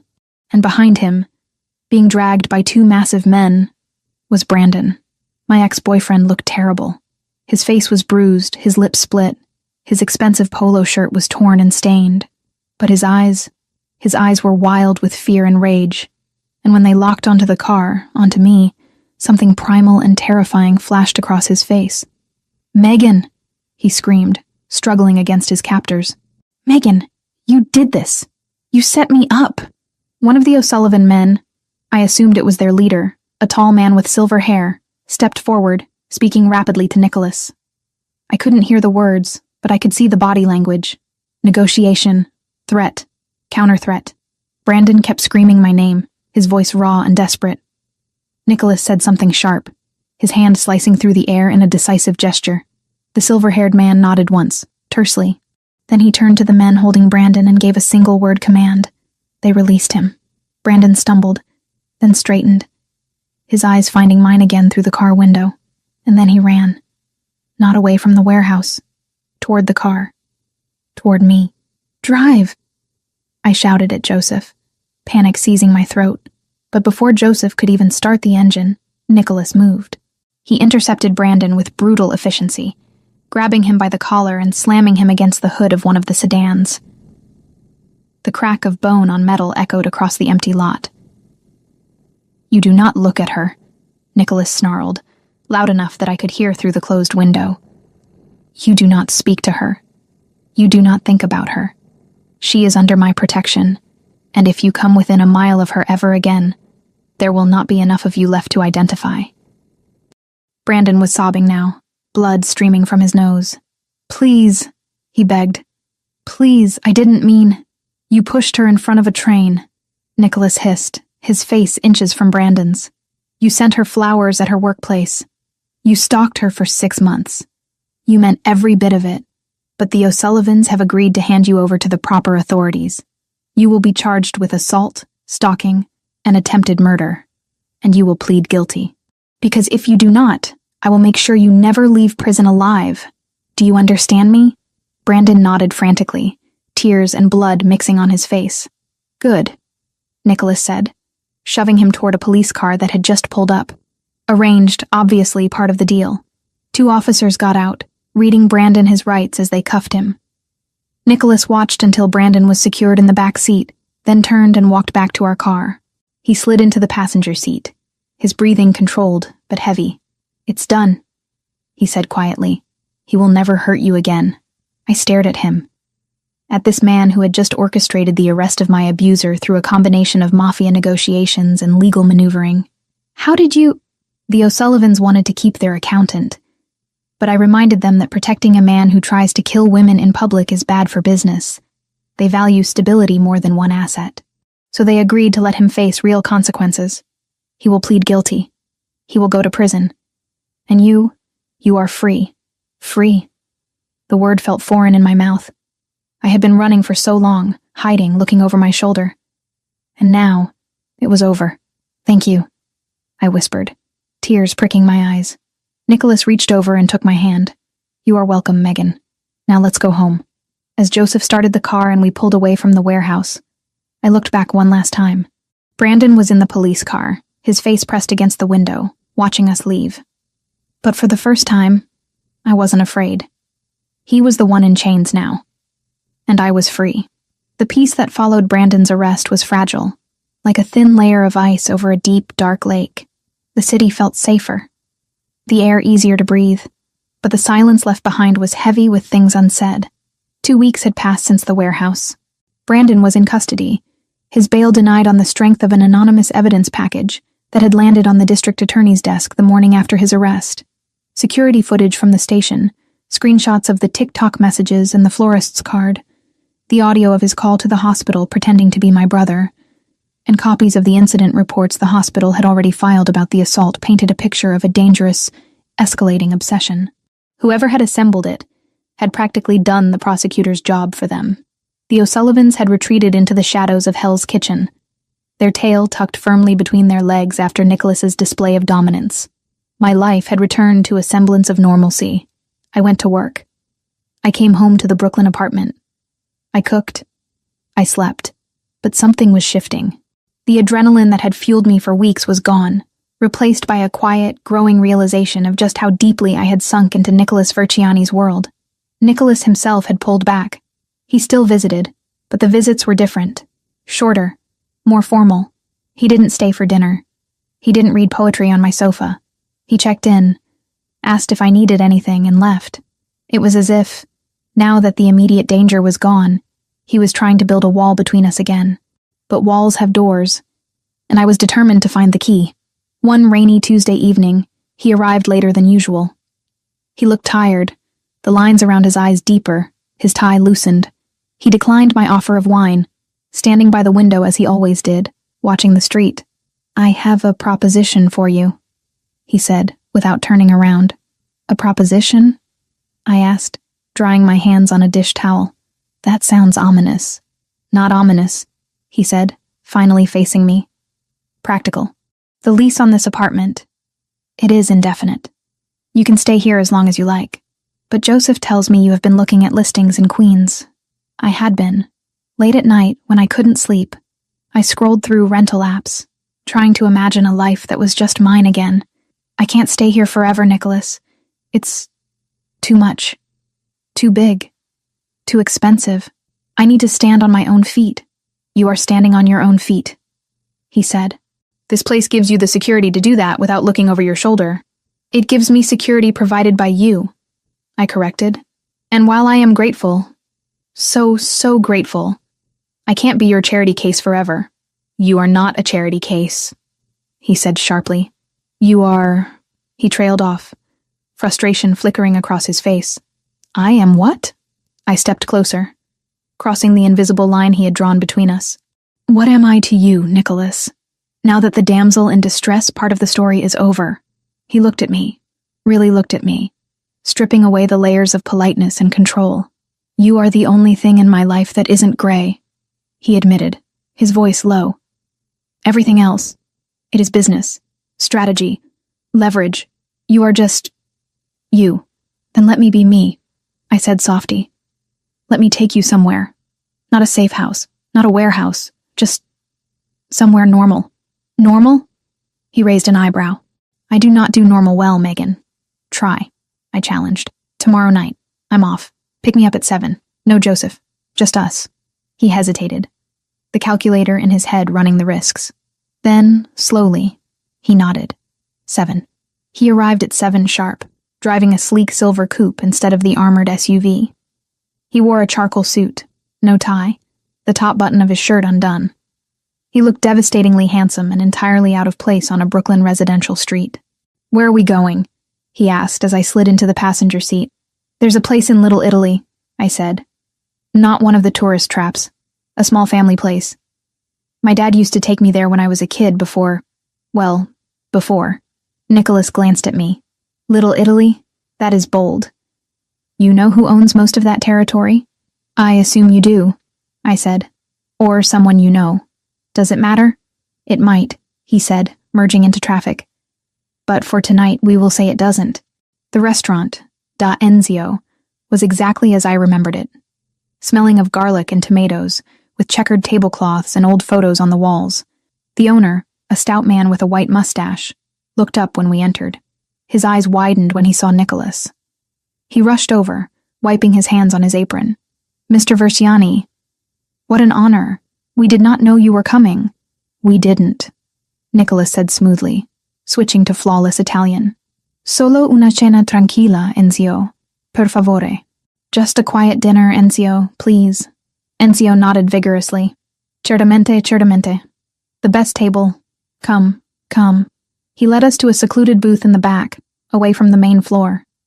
Nicholas sat with his back to the wall, eyes scanning the room automatically before settling on me. So much for normal, I teased gently. Do you get that reaction everywhere? Only in places that pay their insurance premiums on time, he said dryly. We ordered wine and pasta. The tension that usually hummed around Nicholas seemed to dissipate in the warmth of the restaurant. He relaxed, shoulders dropping an inch. We talked. Not about Brandon or the O'Sullivans or safety protocols. We talked about food, about music. I found out he played the piano. He found out I had a secret obsession with bad reality TV. You watch people argue on islands for fun?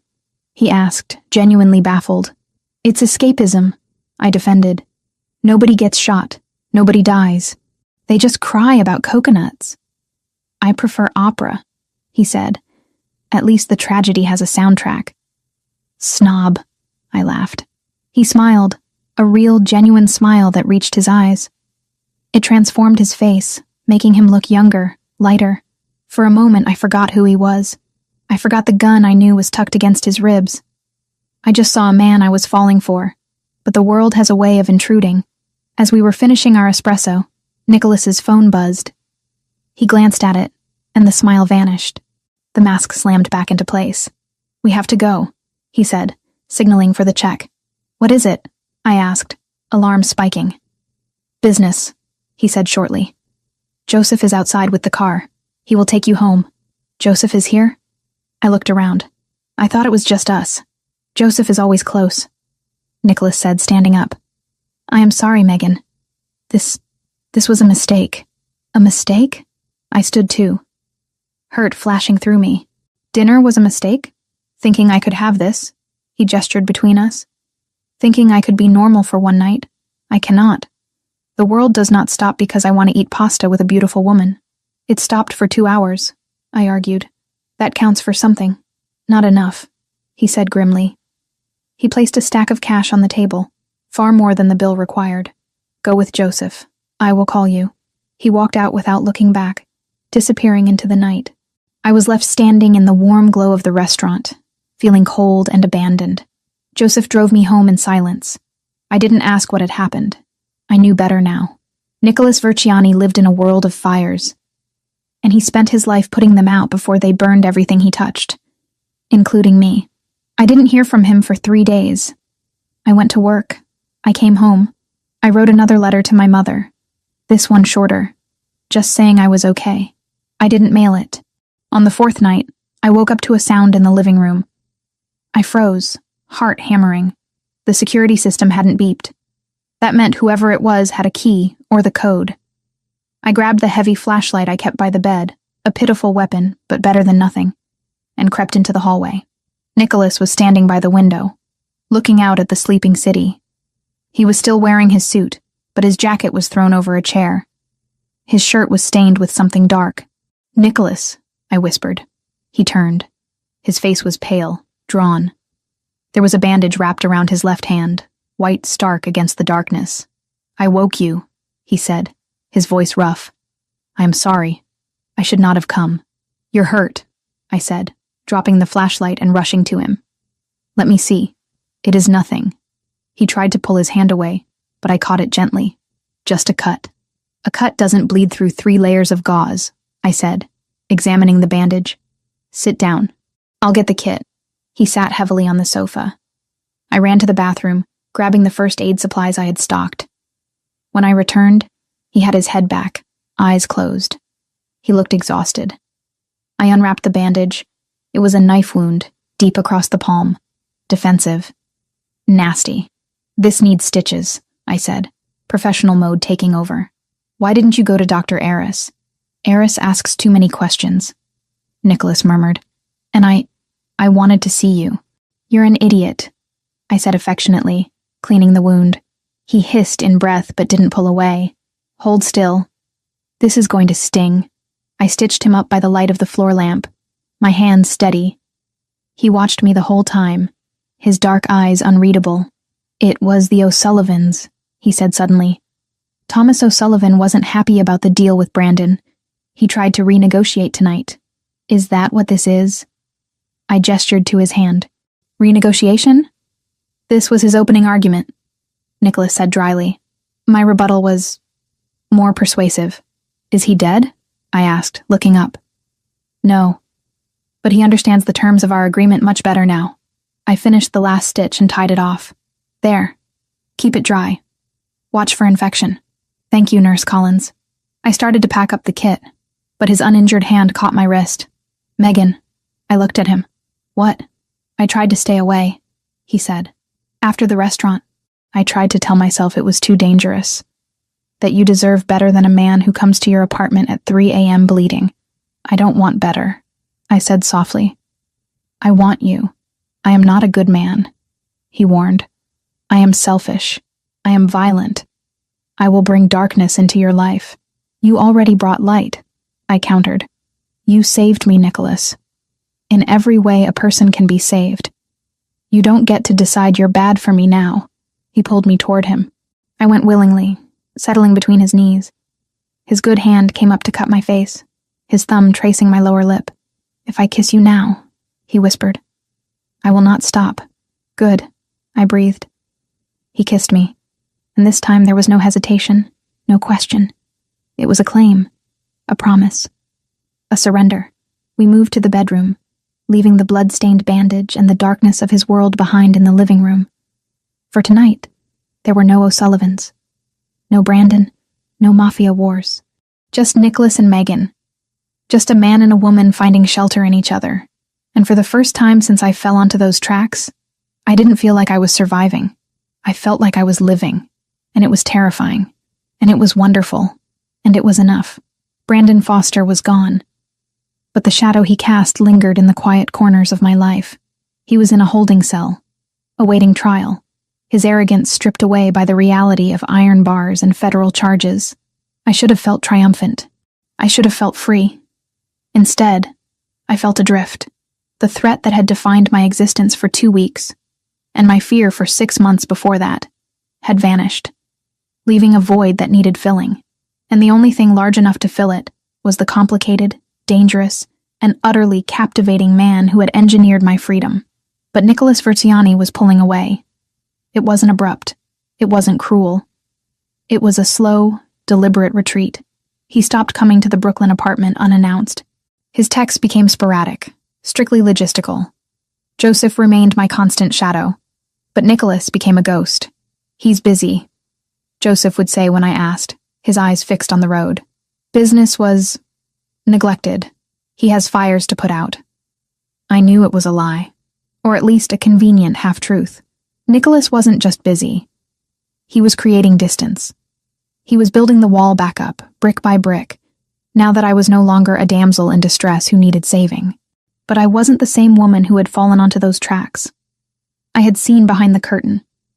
I had seen the man who read poetry and cooked risotto and bled on my sofa at 3 a.m., and I wasn't going to let him disappear without a fight. On a Thursday evening, a week after Brandon's arrest, Nicholas finally called. "I am downstairs," he said, his voice sounding tinny through the speaker. "Come down. We are going somewhere." "Where?" I asked, heart leaping despite myself. "Dinner. And a talk." The phrase "we need to talk" is universally terrifying, whether it comes from a boyfriend, a boss, or a mafia don. I dressed carefully. Jeans, a silk blouse, the leather jacket he had bought me. Armor. He was waiting by the silver coupe again. He looked tired but impeccable. the perfect mask of the businessman. He opened my door without a word. "Where are we going?" I asked again as he merged into traffic. "There is a place my family owns in Queens," he said. Quiet. Private. The drive was silent. Not the comfortable silence we had shared before, but a heavy, loaded silence. The air in the car felt thick with unsaid words. The restaurant was small, tucked away on a side street that smelled of salt water and rain. The sign above the door just said, Versiani's, in faded gold letters. Inside, it was empty, save for an elderly man wiping down the bar, who nodded respectfully to Nicholas, but didn't approach. Nicholas led me to a table in the back corner. There were no menus. A bottle of red wine was already waiting. He poured 2 glasses, his movements precise. He took a sip, then set the glass down and looked at me. "Brandon's plea hearing is set for next week," he said. "He will accept the deal. 10 years, minimum. You will not have to testify." "That's good," I said. "Thank you. You are safe now, Megan. The O'Sullivans have backed off. Brandon is gone. The threat is neutralized." "I know," I said, my throat tight. "So what happens now? You send me back to my old life? I go back to my apartment, my job, and pretend none of this happened?" "You cannot go back to your apartment," he said. "It is tainted. I have arranged for the lease to be broken. You can find a new place, anywhere you want. I will cover the costs for the first year." "I don't want your money," I snapped. "I have a job. I can pay my own rent." "It is not charity," he said patiently. "It is closure." "Closure," I repeated. "Is that what this is? You're closing the file? Case closed, victim saved, moving on?" Nicholas looked away, his jaw tightening. "It is not that simple." "Then explain it to me," I demanded. "Because from where I'm sitting it looks like you're running away." He looked back at me, and the raw honesty in his eyes took my breath away. "I am running away," he admitted. "Because if I stay, I will destroy you. That's a cliché, Nicholas. I'm bad for you. I'm dangerous, blah blah blah. I know who you are. I know what you do. I've been living in it for weeks. Living in the fringes," he corrected. "You have seen the safe house, the bodyguards. You have not seen the reality. You have not seen the violence, Megan. Not really. You saw me punch a man. You saw a cut on my hand. You have not seen what I have to do to keep this city under control. So show me," I challenged. "No," the word was a gunshot. "I will not drag you into the mud with me. You are light. You are healing. You save lives. I take them. We are not compatible." "Since when do you care about compatibility?" I asked. "You cared about saving me. You cared about protecting me. You cared enough to kiss me. Twice. And that was a mistake," he said harshly. "A moment of weakness. Was it?" I reached across the table, covering his hand with mine. He flinched but didn't pull away, because it didn't feel like weakness to me. It felt like the only real thing that's happened in a long time. "Megan," he warned, his voice dropping, "do not push this. You have a chance now. A fresh start. You can find a nice man. A doctor. Someone who comes home at 5 p.m. and doesn't check his car for bombs." "I don't want a nice man," I said fiercely. "I tried nice. Brandon was nice, remember? He brought me flowers. He opened doors. And then he pushed me onto a subway track. Nice is a lie. I want real. And you are the most real thing I've ever known." Nicholas stared at our joined hands. "You think you want this, but you do not know the cost. You will be isolated. You will be judged. Your friends will leave you. Your family, your mother has already judged you for less. My mother judged me for being a victim," I said, "for staying with a man who hurt me. But with you, I'm not a victim. I'm not weak. You make me feel strong, Nicholas. You make me feel like I can handle anything. Even the blood," he asked quietly. "Even the nights I don't come home? Even the knowledge that every meal we eat, every dress you wear is paid for with dirty money? Is it?" I asked. "Or is it paid for by keeping monsters like Brandon off the street? By keeping the O'Sullivans from hurting more people? I'm not naive, Nicholas. I know you're not Robin Hood, but I also know you have a code, and I can live with that code." He pulled his hand away, standing up abruptly. He paced to the window, looking out at the rainy street. "My father," he began, his back to me. "He wanted me to be a lawyer. He wanted me to be legitimate. He sent me to the best schools. He tried to keep me out of this life, but when he died, there was no one else. The family needed a leader, so I stepped up. I became what they needed, and I lost myself in the process." He turned to face me. "I have not let anyone in, Megan. Not in 10 years.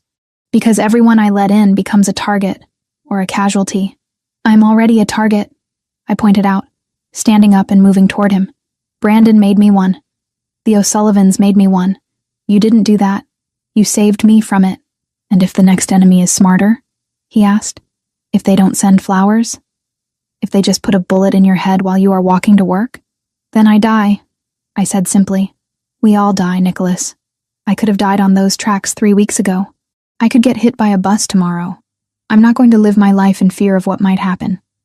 I want to live it with the person I choose, and I choose you." Nicholas looked at me with a mixture of wonder and terror. He reached out, his hand hovering near my face before finally settling on my cheek. "You are stubborn," he whispered. "I'm a nurse." I smiled weakly. "Stubbornness is a job requirement. If I let you stay," he said, his thumb stroking my skin. "If we do this, there is no going back. You are mine. Fully. Publicly. There will be no hiding in safe houses. You will be by my side. And that paints a target on your back that will never wash off." "I know," I said. "I'm ready." He searched my eyes for a long moment, looking for doubt, for fear. Finding none, he let out a long, shuddering breath. "Okay," he said. "Okay." He kissed me then, and it wasn't like the other times. It wasn't desperate or hesitant. It was a seal, a contract written in breath and touch. He kissed me like he was drowning and I was air. "We will take it slow," he murmured against my lips. "We will be careful. We'll be us," I promised. We left the restaurant hand in hand. The old man at the bar nodded as we passed, a knowing glint in his eye. Outside, the rain had stopped. The air smelled clean. "Come home with me," Nicholas said as we reached the car. "Not to the safe house, to my home, the penthouse." "Are you sure?" I asked. "I am done hiding you," he said. "If you are in this, you are in all the way." We drove back to Manhattan. But this time, the silence wasn't heavy. It was companionable, filled with possibility. When we walked into the penthouse, it felt different. Less like a museum, more like a home waiting to be lived in. Nicholas led me to the window, looking out at the city lights. "This is my world," he said, gesturing to the sprawl below. "It is ugly. It is dangerous. But it is mine. And now, it is yours too." I stood beside him, looking out. I saw the lights. I saw the shadows. But I didn't feel afraid. I felt grounded. "I can handle it," I said. "I know," he said, wrapping an arm around my waist. "That is what scares me most." We stood there for a long time, watching the city breathe. I knew there would be challenges. I knew people would judge. I knew there would be danger. But for the first time in my life, I wasn't running from the fire. I was standing in it, holding the hand of the man who controlled the flames. And I wasn't going to get burned. Later that night, as we lay in his massive bed, the city humming outside, Nicholas turned to me. "Your mother," he said softly. "You should write to her again." "Why?"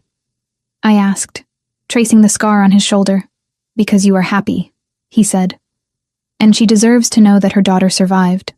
Not just the train, but the life she tried to escape." "I will," I promised. "Tomorrow." "Tomorrow," he agreed. And for the first time, tomorrow didn't feel like a threat. It felt like a promise. Brandon Foster's plea deal was the period at the end of a very long, very violent sentence. When Joseph texted me the news, guilty on all counts, sentencing in 6 weeks, I was sitting in the break room at the hospital, staring at a cup of lukewarm coffee. I expected to feel triumphant. I expected to feel a rush of adrenaline. Instead, I just felt light. Like I had been carrying a backpack full of stones for years and someone had finally cut the straps. But as the relief settled, a new reality began to take shape. I wasn't just Megan Collins, trauma nurse, anymore. I was Megan Collins, girlfriend of Nicholas Versiani. And that title came with its own set of weights. Nicholas had kept his promise. We weren't hiding. We were cautious. Joseph was still a fixture in my life, and the new apartment Nicholas had helped me find in Tribeca had security that rivaled the Pentagon. But we were together, publicly. It was a Saturday night, 3 weeks after our dinner at Versiani's. We were at a gala for a children's hospital charity, an event Nicholas had donated heavily to. I wore a dress that felt illegal, emerald green silk that draped over my body like water, with a slit that went dangerously high. Nicholas looked like he had stepped out of a noir film, all sharp angles and dangerous elegance in a tuxedo that fit him like a second skin. "You look terrified," he murmured in my ear as we walked into the ballroom. Cameras flashed, blinding white bursts that left spots in my vision. "I'm not terrified," I lied, gripping his arm tighter. "I'm just adjusting. To the cameras? Or the company?" "Both," I admitted. We moved through the crowd, Nicholas guiding me with a hand on the small of my back. People looked. Of course they looked. They looked at him with a mix of fear and respect. And they looked at me with curiosity. "Who is she?" their eyes asked. "Is she a trophy? A liability? A temporary distraction?" I held my head high, channeling every ounce of stubbornness I possessed. I wasn't a trophy. I was the woman who had survived Brandon Foster. I could survive a few judgmental stares from socialites. "Nicholas!" A man in a politician's suit approached us, smile wide and fake. "Good to see you. And this must be..." "Megan," Nicholas said, cutting him off smoothly. "Megan Collins. My partner. Partner. Not girlfriend, not date. Partner." The word settled in my chest, warm and solid.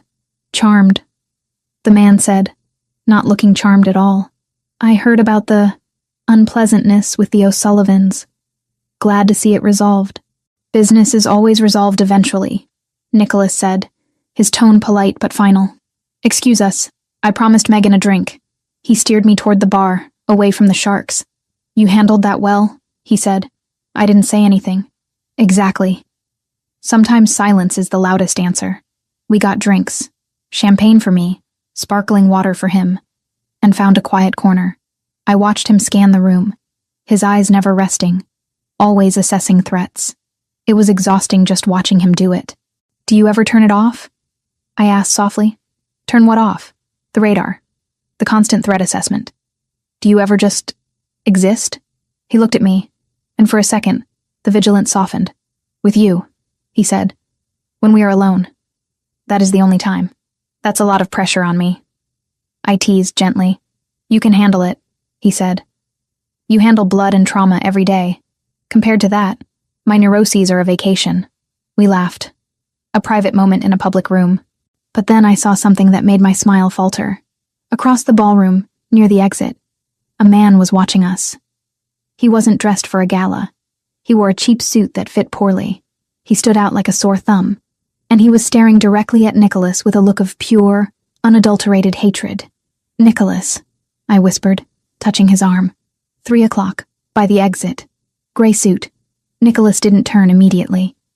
He checked his reflection in a mirrored pillar, then stiffened imperceptibly. "Stay here," he said, his voice dropping to that cold, professional tone I knew too well. "Do not move. Nicholas, Joseph is 5 feet away to your left. Stay here." He walked away from me, moving through the crowd with lethal grace. I watched him approach the man. They spoke. It didn't look friendly. The man gestured angrily. Nicholas stepped closer, invading his space, saying something low and undoubtedly terrifying.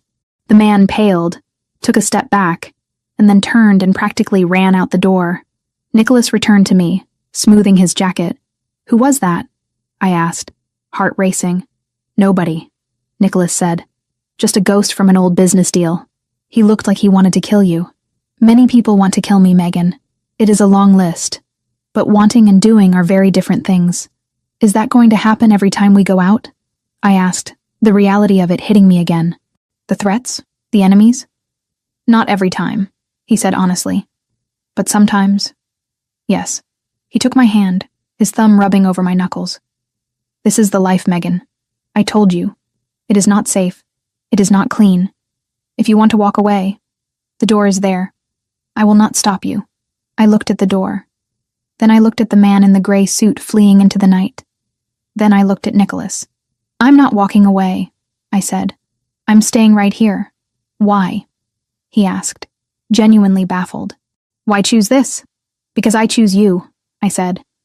And you come with baggage, heavy, dangerous baggage. But you also come with this. I squeezed his hand. With loyalty, with protection, with love? I said the word as a question, testing the waters. We hadn't said it yet. Not out loud. Nicholas looked at me, his dark eyes intense. Yes, he whispered. With love. He didn't kiss me then.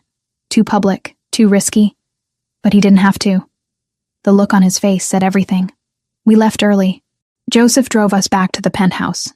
The ride was quiet, but it wasn't tense. It was the comfortable silence of two people who had fought a battle and won. At least for today. When we got inside, Nicholas didn't turn on the lights. We stood by the window, looking out at the city. I have something for you, he said suddenly. He reached into his pocket and pulled out a small velvet box. My heart stopped. It is not a ring, he said quickly, seeing my face. Not yet. That comes later, if you still want to be here. He opened the box. Inside was a necklace. A simple, elegant silver chain with a small pendant. A phoenix.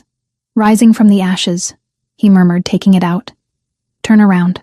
I turned, lifting my hair.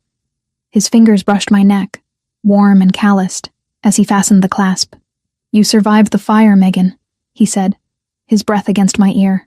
Brandon tried to burn you down, but you rose. You are stronger now. We survived, I corrected, turning back to face him. I touched the pendant, the metal cool against my skin. We both did. He looked at me with such fierce emotion that I felt like I was standing in the sun. You saved me, Megan. I pulled you off the tracks, yes, but you pulled me out of the dark. I was drowning in this life, and then you fell into it, and suddenly, there was air. We saved each other. I whispered. He kissed me then, deep and slow, a promise sealed in the quiet of his fortress. Later, as we lay in bed, the city lights casting long shadows across the room, I thought about the letter to my mother. I still hadn't mailed it. It was sitting on the dresser, a white rectangle of unfinished business. Nicholas? I asked into the darkness. I'm going to mail the letter tomorrow. He shifted, propping himself up on one elbow to look down at me. Good. And I think I'm going to add a postscript. Oh? Yeah. I'm going to tell her I met someone. Someone dangerous. Someone complicated. Someone who jumps in front of trains for strangers. Nicholas smiled, tracing the line of my jaw. She will love that. She'll hate it. I laughed softly. But that's okay. Because I love it. I love you. He said, the words clear and strong in the darkness. I love you too, I replied. And as I closed my eyes, drifting into sleep in the arms of the most dangerous man in New York, I realized something.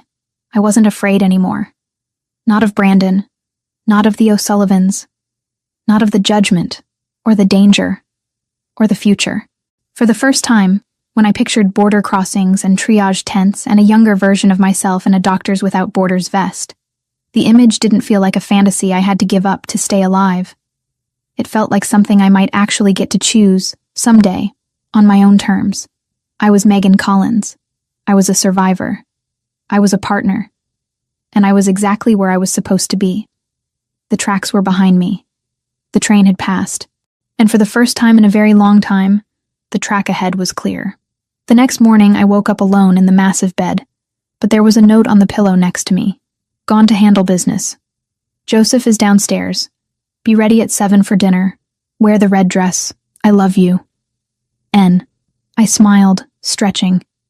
I got up, showered, and dressed. I picked up the letter to my mother. I grabbed a pen and added the postscript. P.S. I met someone. He's not what you would choose for me. He's not safe. He's not normal. But he saved my life. And more importantly, he let me save myself. I'm happy, Mom. Really happy. I hope one day you can be happy for me too. I sealed the envelope. I walked downstairs, past Joseph, who nodded a greeting, and out onto the sidewalk. The sun was shining. The city was loud and chaotic and beautiful. I dropped the letter in the mailbox on the corner. It clattered down, a sound of finality. I turned back toward the building, toward the black SUV waiting to take me to work, toward the dangerous, complicated, wonderful life I had chosen. I touched the phoenix at my throat. I was ready for whatever came next.